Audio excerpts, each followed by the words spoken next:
sur les petites vidéos YouTube. Vous connaissez YouTube? Donc je suis ce qu'on appelle un YouTuber. Alors je vais dans la rue interviewer un petit peu les gens, leur poser quelques questions. Parce que j'ai remarqué qu'on me parlait d'un sujet que... Enfin, j'ai remarqué qu'on ne parlait surtout pas d'un sujet qu'on allait mourir un jour ou l'autre. Vous êtes déprimé déjà. Ah, non, mais je vous emmène pas de mauvaises nouvelles bon matin, vous inquiétez pas. Est-ce que vous le saviez, vous, déjà, que vous allez mourir un jour ou l'autre? Ah bah c'est bien. Hein. À quel âge, à quelle heure vous allez mourir, vous? Ah bah ça faut pas savoir. Moi aussi, je sais pas en tout cas. Mais la grande question que je vous pose à vous, qu'est-ce que vous croyez, mais après la mort? Est-ce que pour vous, ça s'arrête, ça continue? Vous avez, je sais pas moi, une religion, une espérance, une... C'est ça qui m'intéresse, moi. Qu'est-ce que vous croyez après, vous? J'espère qu'il y a un paradis. Ouais. Est-ce que vous croyez en Dieu? Vous êtes de quelle confession? Musulmane, chrétienne?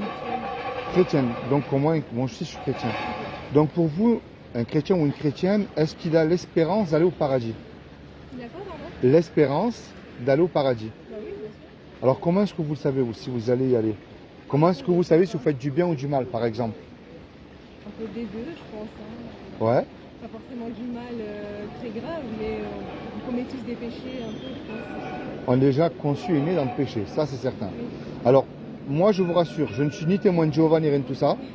Je ne remplis pas les bancs des églises. Si vous y allez, je ne critique pas du tout. Et je ne vous envoie ni dans une secte, ni dans une organisation. Au moins comme ça, c'est annoncé d'avance. Et je ne vous juge pas du tout, parce que moi-même, j'ai lamentablement échoué à tous les tests. Que je vais vous annoncer une seule loi, qui est la loi des 10 commandements. Et nous serons jugés en fait par cette loi-là. Et en fait, aux yeux de ce créateur que j'appelle Dieu, moi, elle définit si nous sommes quelqu'un de bien ou pas. Vous allez voir, je vais pas aller jusqu'à 10. Moi, j'ai cassé les 10, il y en avait 11e, je l'aurais cassé aussi. Il y a un commandement qui dit tu ne mentiras point. Est-ce que ça vous est déjà arrivé de dire un mensonge? Très bien. Il y en a un autre qui dit tu ne voleras point. Alors voler, vous savez, ça ne veut pas forcément aller dire dans un magasin. C'est un exemple, vous êtes ma patronne, je viens en retard tous les jours au travail sans vous le dire, mais vous continuez à me payer. Ou vous allez sur YouTube, télécharger une musique aussi qui ne vous appartient pas. Est-ce que ça vous est déjà arrivé de faire cela? Cela, non, mais quand j'étais petite, oui, j'ai déjà volé quelque chose. Moi aussi, hein. Voilà. Il y en a un autre qui dit tu honoreras toujours tes parents. Est-ce que vous êtes sûr que vous avez toujours honoré vos parents? Vous leur avez toujours obéi, jamais menti? Pour des petits mensonges, Ah, mais un petit peu. c'est pour leur bien, on va dire. Bon, mais c'est pas les honorer. Non, je pense pas. On est d'accord? Il y en a un autre qui dit tu mettras toujours Dieu, lui en premier dans ton cœur. Mais remarquez bien avant de répondre que même un incroyant ou une incroyante essaie de le mettre dans les mauvais moments. Mais dans les bons moments, est-ce qu'on l'a mis lui en premier dans notre cœur? Moi aussi, hein. Et il y a un dernier, il y a un commandement qui dit tu ne commettras point d'adultère. Mais Jésus a dit quiconque, c'est-à-dire vous ou moi, qu'on a regardé un homme ou une femme avec un désir ardent, hein, même une image interdite de moins de 18 ans, on a déjà commis avec un adultère dans notre cœur. Jamais vous avez regardé un homme avec un désir? Bon, ben très bien. Vous avez quand même échoué sur quelques tests.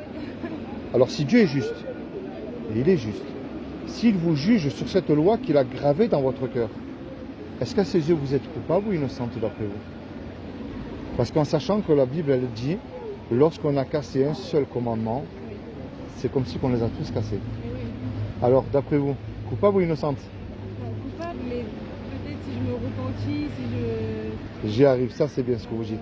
Alors, vous comme moi, je vous annonce déjà la première mauvaise nouvelle, c'est que nous méritons l'enfer face à cette loi-là, parce que nous avons cassé la loi. Et je vous rassure, la planète entière mérite l'enfer.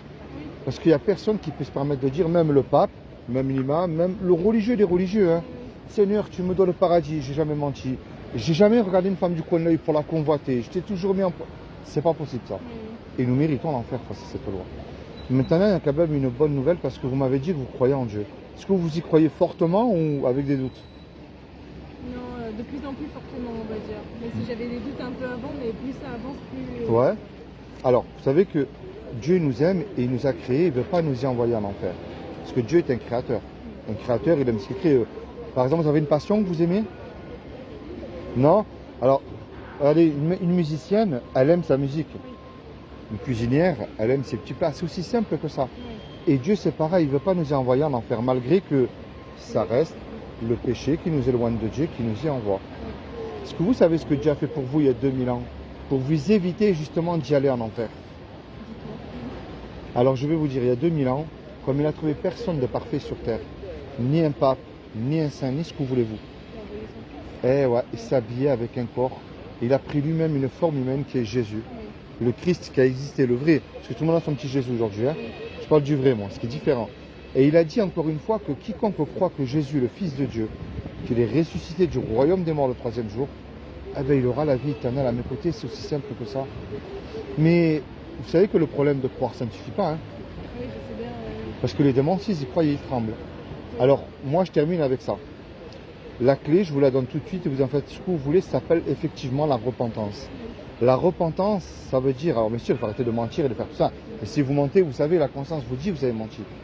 C'est que vous changez de direction, pas pour devenir non plus fanatique, religieuse. Ça ne veut pas dire ça. Ça ne veut pas dire non plus d'allumer des cierges, de suivre le pape. Non, non, non.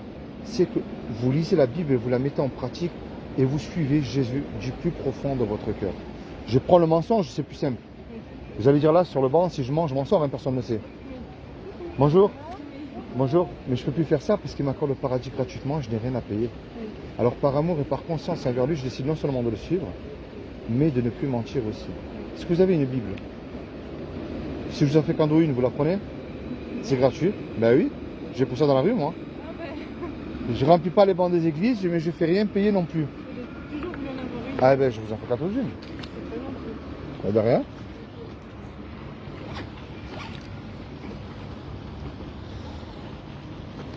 Alors ça c'est une Bible.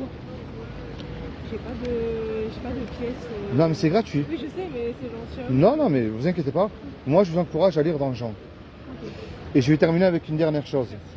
Imaginez tous les deux on fait un braquage. Enfin tous les trois plutôt avec mademoiselle. Vous en voulez une? Non, j'en ai déjà une à la maison. Ah. c'est bon. Alors imaginez tous les trois, comme ça on entendra la fin du message. On fait un braquage. On va braquer la banque qui est derrière. Puis tous les trois on se fait serrer. Et on passe devant le tribunal, ce qui est normal aussi. Et le juge il nous dit à tous les trois, voilà, je vous laisse le choix. Vous me payez une caution d'1 million d'euros suite au braquage que vous venez de commettre, ou je vous envoie tous les trois 30 ans en prison. On n'a pas l'argent parce que tous les trois on vient de se faire serrer. Et on ne peut pas dire au juge, monsieur le juge, sur la vie de ma mère, c'est fini, je recommence plus, vous êtes bon, miséricordieux, laissez-moi partir, ça ne marche pas ça.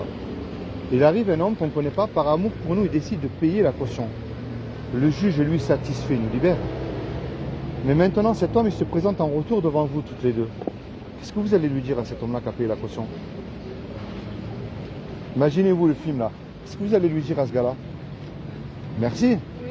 Vous n'allez pas lui cracher dessus, vous n'allez pas lui prendre le dos, on est bien d'accord. Si vous demandez un service, j'imagine bien que vous allez lui rendre et puis du mieux vous pourrez aussi. Mais cette image que je viens de vous donner, c'est ce que Jésus a fait pour vous il y a 2000 ans sur la croix. Ce qu'il vous demande, ce n'est pas une religion. La religion nous dégoûte de Dieu quand on voit tout ce qui se passe. Mais ça ne veut pas dire que Dieu n'existe pas, encore une fois. Ça veut seulement dire que c'est nous qui avons un problème avec lui. Quand je vous ai annoncé la loi des 10 commandements, je ne vous connais pas tous les deux. Mais si je vous mange, je ne vous fais pas du bien. Si je convoite quelque chose qui est à vous, je ne vous fais pas du bien non plus. On est bien d'accord? C'est pour ça que lui, ce qu'il demande, c'est que vous le suiviez et c'est par grâce. Maintenant, il y a deux solutions. Et je vous laisse tranquille. Soit ce que je vous ai annoncé à vous depuis le début, puis à vous là à la fin. C'est des salades, on a rigolé tous les 3 quelques minutes, puis il n'y a plus rien après la mort. Soit il y a réellement quelque chose, c'est vous qui perdez gros. Vous savez, Dieu vous a donné quelque chose qui est à la fois de merveilleux mais de dangereux qu'on ne vous dira pas. C'est la liberté qu'il vous a donnée. C'est-à-dire de l'aimer, de le suivre ou pas. Mais puisqu'on vient de se rencontrer tous les trois, vous ne pouvez pas dire, moi Seigneur, je n'ai pas entendu. Hein. Alors, parce que vous avez une Bible, vous m'avez dit, vous. Je vous laisse ça en souvenir, c'est à lire, c'est très intéressant. Et puis, rapprochez-vous de Dieu, c'est important. Puis, je vous remercie pour les quelques minutes, hein, c'est super gentil de votre part. Vous savez, moi je fais des reportages, c'est pas pour des vues ni des abonnés, je m'en fous de ça.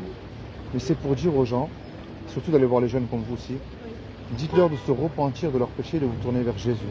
Le vrai, tout simplement. Soyez bénis tous les deux, bonne journée, lisez la Bible, hein, et mettez-la en pratique, c'est plus difficile. Oui, c'est vrai. Hein. Allez, très bonne journée, soyez bénis, au revoir, merci.